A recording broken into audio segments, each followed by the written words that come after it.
जय हिंद दोस्तों, स्वागत है आप सबका शार्प स्टेपर कम्युनिटी में। हम डिस्कस कर रहे थे ज्योग्राफी और उसमें हमने वर्ल्ड ज्योग्राफी वाला चैप्टर स्टार्ट कर दिया था, that portion I would say second part जो डिवाइडेड है। और फर्स्ट चैप्टर हमने कंप्लीट कर लिया था। Today we will be discussing the solar system. इसके अलावा करंट अफेयर्स की घटना चक्र हम मॉर्निंग में डिस्कस कर रहे हैं और तीन कंप्लीट प्लेलिस्ट आपके लिए अवेलेबल हैं, हिस्ट्री, इकोनॉमिक्स और इकोलॉजी, तो वो भी आप देख सकते हैं। So let's begin with the first question. The first question is which of the following does not belong to the solar system. इसमें से सोलर सिस्टम में क्या नहीं आता है? एस्ट्रॉइड्स, देखिए मार्स और जुपिटर के बीच की बेल्ट होती है, कॉमेट्स, प्लैनेट्स, नेबुला। देखिए नेबुला क्या होता है? Nebula is not a part of solar system, ठीक है, प्रोसेस होती है पूरी। सोलर सिस्टम जो है वो 4.568 बिलियन ईयर्स अगो बना था एंड इसमें सन होता है, cosmic dust, masses attached with each other by gravitational force,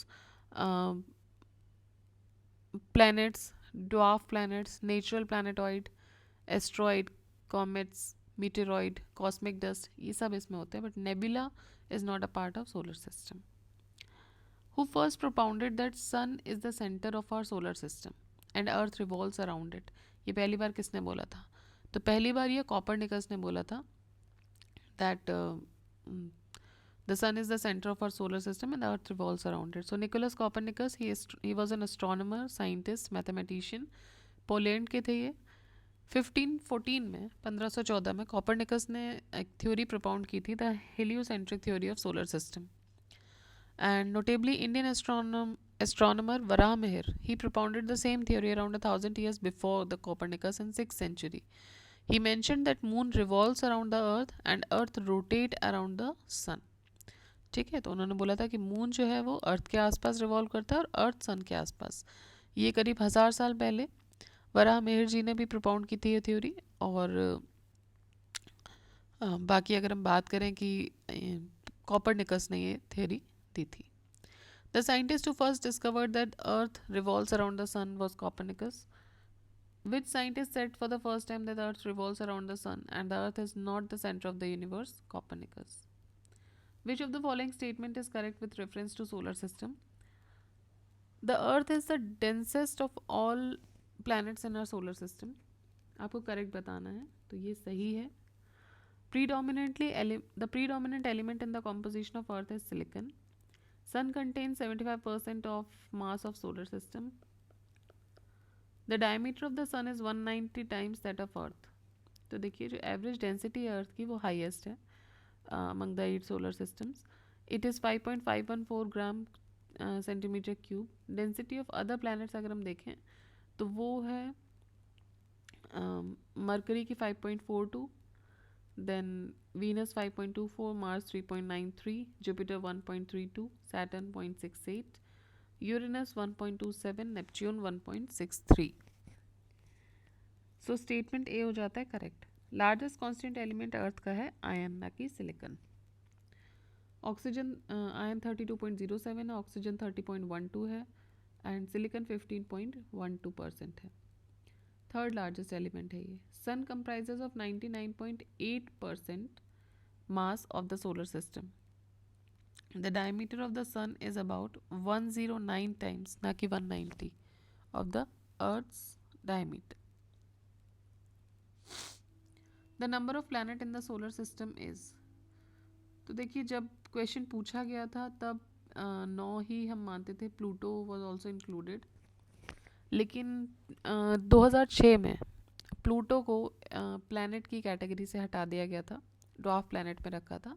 so in the 26th meeting of international astronomical union which was held at Prague in 2006, एक official definition planet की दी गई थी and a resolution was also passed by which Pluto has been removed from the group of 9 planets और अब ये dwarf planet है। Which of the given which of the given two planets are between Mars and Uranus in the order of distance from the sun? So Mars और Uranus के बीच में आएंगे Jupiter और सैटर्न, ठीक है। If you remember the chronology, sun से अगर हम देखें तो पहले है सन, फिर Mercury, Venus, Earth, Mars, Jupiter, Saturn, Uranus, Neptune. तो जुपिटर और सैटर्न बीच में आएगा। Arrange the following given below in order of increasing distance from the sun. Increasing distance from the sun के हिसाब से आपको करना है. तो अगर हम यहीं से देख लें तो देखिए अर्थ आ गया सबसे पहले तो, ठीक है. उसके बाद आ जाएगा जुपिटर, देन यूरेनस, और जिस समय क्वेश्चन पूछा था तब तो प्लूटो भी था. So Pluto 2 3 4 1. Planets between earth and sun are Mercury and Venus. The earth is located between. तो अर्थ किसके बीच में है? अर्थ है वीनस और मार्स के बीच में. Which is true about planets? Planets are non luminous bodies and do not shine. Planets shine though they are non luminous bodies. ठीक है, दोनों स्टेटमेंट में अंतर है. देखिए पहला बोल रहा है कि planets are non luminous bodies but they shine, sorry, and don't shine. दूसरा ये बोल रहा है कि planets shine though they are non luminous bodies. ठीक है, तो नॉन ल्यूमिनस नहीं है फिर भी they shine. Planets do not shine through their luminous body. Planets are luminous body and also shine. तो थोड़ा कंफ्यूज कर रहा है, बट आपको याद रखना है कि प्लैनेट शाइन करते हैं, बट क्यों शाइन करते हैं? उनके पास खुद की अपनी लाइट नहीं होती. They reflect the light of the sun. ठीक है, इसलिए वो शाइन कर रहे हैं. So they are non luminous bodies but this shine. That is the correct answer. Match list 1 with 2 and select the correct answer. List 1 है special characteristic. List 2 आपका दिया हुआ है name of the planet. Okay, so smallest planet of solar system, largest planet of solar system, planet second to sun in solar system Venus हो गया. उसके बाद planet nearest to the sun, ये Mercury हो जाएगा. सो स्मॉलेस्ट प्लैनेट है Pluto, और जब ये रिमूव कर दिया गया ग्रुप से तो मरकरी स्मॉलेस्ट हो चुका है अब. लार्जेस्ट प्लैनेट है Jupiter, second to the sun is Venus, nearest to the sun is Mercury. Planet nearest to the sun is Mercury. Which of the following pair is not properly matched? The largest planet of the solar system is Jupiter. ठीक है, smallest planet is mercury, बिल्कुल ठीक है क्योंकि 2011 में है, तब तक प्लूटो हट गया था. Brightest planet of the solar system is Venus. Slowest moving planet of solar system is Mars. So देखिए जितने भी तीनों ऑप्शन सही हैं, बाकी लास्ट वाला सही नहीं, बिकॉज स्लोएस्ट मूविंग प्लैनेट जो है वो नेपच्यून है, ना कि मार्स है. It takes 165 years to complete one revolution around the sun. Arrange the following in decreasing order of size and select the correct answer from the codes given below. So it is decreasing order of size में पूछ रहे हैं. ठीक है, तो Jupiter है सबसे बड़ा, उसके बाद सैटर्न है, फिर यूरेनस है और फिर अर्थ है. अगर हम ओवरऑल देखें तो जुपिटर हो जा सारे 8 के 8 देखें तो जुपिटर, फिर आता है सैटर्न, फिर यूरेनस. या आउटर प्लैनेट्स जो हैं वो बड़े हैं, उसके बाद नेपच्यून, फिर आप स्टार्ट हो जाओ इनर प्लैनेट्स के साथ अर्थ, वीनस, मार्स छोटा है वीनस से भी, और फिर है mercury. Hydrogen, helium and methane ये मेन गैसेस हैं कहाँ पर? सो ये जुपिटर पे भी हैं, सैटर्न पे भी हैं, यूरेनस पे भी हैं, नेपच्यून पे भी हैं. ठीक है, तो इसलिए आंसर नहीं निकल पाया. विच of the following is not a planet of solar system? So Florida नहीं है, Florida is not a planet. Florida is a place in America, वो स्पेस क्राफ्ट लॉन्च करने के लिए फेमस है. The term Goldilocks zone is often seen in the news in the context of. So Goldilocks zone देखा गया है in the context of search for earth like planets in outer space. ठीक है, सो astronomy में जो सर्कमस्टेलर habitual zone होती है इसको गोल्डीलॉक्स जोन भी बोलते हैं. It refers to the habitable zone around a star जहाँ पे temperature it is just right, ना तो बहुत ठंडा होता है ना बहुत गर्म होता है लिक्विड वाटर के एग्जिस्ट करने के लिए. Earth is the only planet inhabiting life in entire solar system. So it is the planet situated in the Goldilocks zone of the solar system. List 1 को लिस्ट 2 के साथ मैच करना है. Planet, satellite, comet, प्लैनेटॉइड और artificial satellite. सो Uranus एक planet है, उसके बाद मून एक नेचुरल सैटेलाइट है अर्थ की. ठीक है, हेली कॉमेट का नाम है, और प्लैनेटॉइड या आर्टिफिशियल सैटेलाइट जो है वो है Mariner. Which of the following statement are correct regarding the solar system? Mercury hottest planet है सोलर सिस्टम का. Ganymede satellite of Saturn is the largest satellite in the solar system. Neptune is surrounded by methane gas rings of sub-zero temperature. Phobos and Deimos are the two satellites of Mars. So देखिए Venus hottest planet है solar system का, ना कि mercury, क्योंकि जो dense atmosphere है वो एक ग्रीन हाउस की तरह काम करता है और सरफेस को हीट कर देता है अराउंड 464 डिग्री सेंटीग्रेड तक. गैनीमेड लार्जेस्ट सैटेलाइट है सोलर सिस्टम का, लेकिन ये जुपिटर का है, सैटर्न का नहीं है. Neptune surrounded by methane gas rings of sub zero temperature. And Mars has two moons, Phobos and Deimos. Moon get their names from the horses that pulled the chariot of Greek god of war Ares. ठीक है, इसको I think arrays पढ़ते हैं, may be एर्स पढ़ते हैं, I don't know. So Phobos और Deimos जो है वो मार्स के नाम है. ऑलराइट, तो देखिए ये हो गया सोलर सिस्टम वाला. अब हम सन का अब सारे सोलर सिस्टम के स्पेसिफिक प्लैनेट्स को डिस्कस किया जाएगा. तो अभी हम प्लैनेट से पहले हम सन के साथ स्टार्ट करते हैं. थोड़े से इक्वेशन है सन के, so we'll start with this, और इस वीडियो में हम इसको रखेंगे, बाकी फिर हम नेक्स्ट वीडियो में, अपकमिंग वीडियोज़ में बाकी प्लैनेट्स को कंबाइन कर देंगे. So which of the following statement is true regarding the movement of earth? Earth rotates on its axis from west to east resulting in seasonal changes. Earth revolution revolves होना चाहिए यहाँ पर. Earth revolves around the sun results into occurrence of day and night on the earth. So night दोनों ही सही हैं, night and day नहीं sorry उल्टा है ये. Night and day occur on the earth because of rotation. जो rotation होता है, जो अर्थ अपनी धुरी पर जो रोटेट कर रहा है, उसकी वजह से नाइट और डे हो रहा है. और जो रिवॉल्व कर रहा है उसकी वजह से सीजनल चेंजेस हो रहे हैं. ठीक है. The substance present at the center of the sun, they are in. So temperature of the center of the sun is very high, and because of such high temperature, all the substances present at the center of the sun are from gas, are in the form of gas or plasma.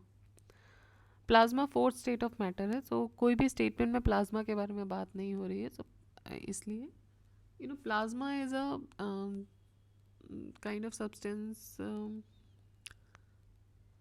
कैसा आप समझेंगे, जैसे कि jelly like भी मान सकते हैं थोड़ा थोड़ा. ठीक है, तो उस तरह का सब्सटेंस हो जाता है. Neither liquid nor solid nor gaseous. Solar energy is due to. Solar energy किस वजह से होती है? न्यूक्लियर फ्यूजन की वजह से. सो न्यूक्लियर रिएक्शन में भी divided into two categories, fusion and fission. Fission में क्या होता है, एक हैवी न्यूक्लियस डिवाइड कर जाता है दो से अधिक न्यूक्लियाई में, जबकि फ्यूजन में क्या होता है, फ्यूज़ कर रहे हो आप. सो दो या दो से अधिक स्मॉल न्यूक्लियाई जो हैं वो एक साथ फ्यूज़ करते हैं और एक हैवी न्यूक्लियस बनाते हैं. So energy, heat, light released by the star are due to nuclear fusion. Diamond ring is a phenomena observed at the start of total solar eclipse. At the end of total solar eclipse,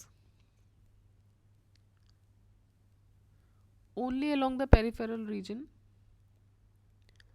and only in the central region of totality trail.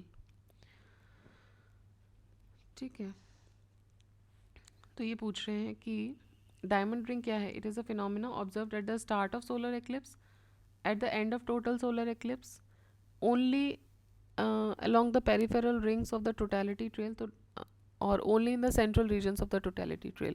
देखिए जब solar eclipse होता है, ठीक है, तो जब ये start हो रहा है, जब एक्लिप्स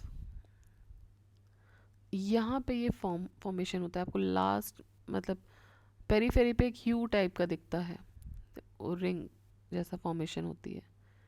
ठीक है, सो ये बिगनिंग पे भी होती है एंड एंड पे भी होती है of the totality during a total. ये होती है टोटल सोलर एक्लिप्स के टाइम पे. As the last bits of the sunlight pass through the valley on the moon limb and the faint corona around the sun is just becoming visible. तो ऐसा ring जैसा दिखता है with a glittering diamond on it. Notably a total star solar eclipse can not last for more than 7.5 minutes. तो 7.5 minute से ज़्यादा नहीं रह सकता है. ठीक है, सो ये है diamond ring, diamond ring effect basically. Next है total. The solar eclipse occurs on. तो सोलर एक्लिप्स कब होता है? क्वार्टर मून डे पे, न्यू मून डे पे, फुल मून डे पे, या किसी भी दिन. तो देखिए जो सोलर एक्लिप्स होता है वो कब होता है? जब मून अर्थ और सन के बीच में आ जाता है और मून का जो शेडो होता है वो अर्थ के ऊपर पड़ रहा है. ठीक है, मून जो है वो अर्थ और सन के बीच में आ रहा है, तो मून क्या है, इसको ढक ले रहा है पूरा. ठीक. So a solar eclipse can only take place as the phase of a new moon, मतलब कि अमावस्या वाले दिन. When it passes directly between the sun and the earth, और इसकी जो शेडो होती है वो अर्थ के सरफेस पे गिरती है. Every solar eclipse occurs on, so it occurs on Amavasya only. New moon day पर ही होगा. ठीक है, फुल मून डे को पूर्णिमा बोलते हैं. When the solar eclipse occur, okay question है when does the solar eclipse occur. Okay, I thought कि आगे भी कुछ बोल रहे हैं. So it is when the sun comes between the earth and the sun moon, when the earth comes between the sun and the moon, when the moon comes between the earth and the sun. तो देखिए जब moon आ जाता है अर्थ और sun के बीच में, तो वो अर्थ के ऊपर एक शेडो डाल देता है, तब सोलर एक्लिप्स होता है. Solar eclipse achieves totality only in limited geographical regions. तो टोटलिटी वो बहुत ही कम जोग्राफिकल रीजन्स में अचीव करता है. क्यों? The size of the shadow of the moon on the earth is small as compare to the cross section of the earth. बिल्कुल सही बात है. जो साइज़ है शेडो की on the moon of the earth ये कम होती है. ठीक है, अगर आप क्रॉस सेक्शन के हिसाब से देखो. The earth is not a smooth flat surface, but उसमें एलिवेशन और डिप्रेशन होती है. ये इसका रीज़न नहीं है basically. Trajectories of the earth around the sun and the moon around the earth are not perfect circles. Sun rays can reach most of the peripheral regions of the shadow of the moon due to atmospheric refraction.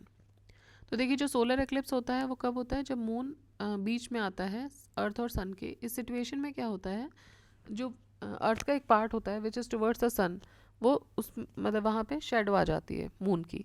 And also the moon shadow falling on the earth वो छोटी होती है then the cross section of the earth. So इस वजह से the total और full solar eclipse visible नहीं होता है on every part of the earth together, but it is visible only to a limited portion of the earth. Next, sun's halo is produced by the refraction of light in. So sun's halo is produced by the refraction of light in ice crystals in the cirrus clouds. The sun's halo is a circle which appears around the sun whenever the sun rays pass through the ice crystal present at the upper level of the cirrus clouds. Sun's halo becomes visible due to the refraction of rays. One astronomical unit is average distance between earth and sun. One astronomical unit is average distance between the earth and the sun. So an astronomical unit is the mean distance between the earth and the sun. ठीक है, एक astronomical unit क्या होती है? 149.598 into 10⁶ kilometre और 149.6 million kilometre. In other various units its value is as follows. Metre में one astronomical unit होती है 149.598 इंटू 10⁹ और मिलीमीटर में इंटू 10⁻12 हो जाती है. ठीक है. नेक्स्ट, द एवरेज और mean distance between the earth and the sun is. Earth और सन के बीच में एवरेज और मीन डिस्टेंस क्या है? 150 into 10⁶ kilometres. Distance between the earth and the sun is, so it is 149.6 million kilometre. 149.6 million kilometres. The earth is nearest to the sun on which day? 3 जनवरी को.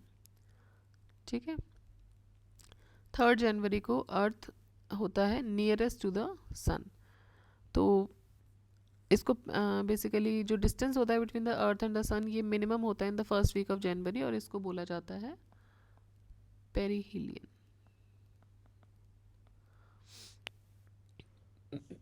और इसके अलावा ये जो डेट है ये भी याद रखिएगा, इस दिन एपीलियन बोलते हैं, सबसे दूरी पर होता है. So distance between the sun and the earth is minimum in the first week of January. Is this position is called perihelion. ठीक है, ये वाला जनरली पेरीहिलियन 4 जनवरी को होता है, while opposite to it it is on 4th जुलाई. तो 6 महीने बाद 4 जुलाई को क्या होता है? जो सन होता है वो सबसे दूरी पर होता है अर्थ से, और इस पोजीशन को बताया था अभी हमने, एपीलियन बोलते हैं। The size of the sun is how many times bigger than that of the earth, तो ये 109 गुना ज़्यादा है अर्थ से, ठीक है, 109 गुना ज़्यादा है अर्थ से। So according to NASA, the size of the sun is 109.2 times the diameter of the earth. The mean radius of the sun is 695508 kilometer, while equatorial radius of the earth is 6378 kilometers. ठीक है, तो ये हो गए आपके सन। अब जो question आएंगे नेक्स्ट वो आएगा मरकरी से, so we will discuss the Mercury section next. Till then keep revising, keep studying. जय हिंद, जय भारत।